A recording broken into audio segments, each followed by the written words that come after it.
Assalamualaikum warahmatullahi wabarakatuh. Selamat malam, berjumpa lagi dengan Ki Kampak di acara stand up komedi tunggal. Harum mewangi sepanjang hari. Pusing, pusing, pusing, pusing, pusing, pusing, pusing, pusing. Ki Kampak rek mere judul Sieun Malarat. Ki emang aya anu kitu nu nepikeun ka sieun malarat ngajuta.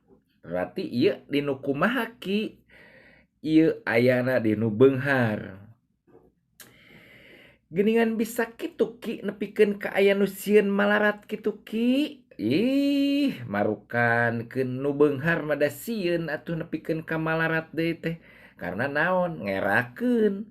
Maknya nu beunghar nepikeun ka heug kuli nyingkup, nu beunghar nepikeun ka kuli nanggung bata, nu beunghar nepikeun ka dagang takokak. Kan ngerakeun heuh.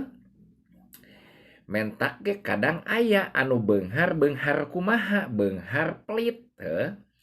Nu disebut beunghar pelit teh kumaha Ki? Okoh beunghar tapi baranghakan jeung lauk asin we jeung tempe, heuh. Kanu daging teh embung karena naon? Mahal. Tong jeung batur jeung sorangan ge pelit, komo mere ka batur. Akibat naon? Ngajaga aset-aset harta benda na bisi beak nya. Menikot ati-ati nek ngaluarkeun duit teh nepikeun ka aya aturan teh jadi nya.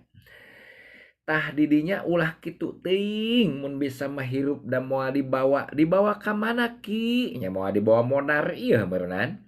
Kilang bara bager mah diamalkeun dibagikeun ka ditu ka dieu kanu teu gablek nya. Komo nu nepikeun ka beas bertonton sawah lega, kebon lega, heuh duit loba.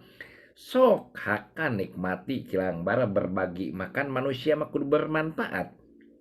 Bermanfaat jeung saha Ki? Jeung nu lainna. Saling tolong menolong meh eueuh anu malarat teu eueuh nu ngarasa hirup malarat karena naon sering ditolong ku nu beunghar. Ulah tibang karek beunghar saeutik geus kikir hate. Nu kitu teh naon? Harta mah beunghar tapi hatena kikir. Angger nu kitu sarua jeung malarat. Bener teu?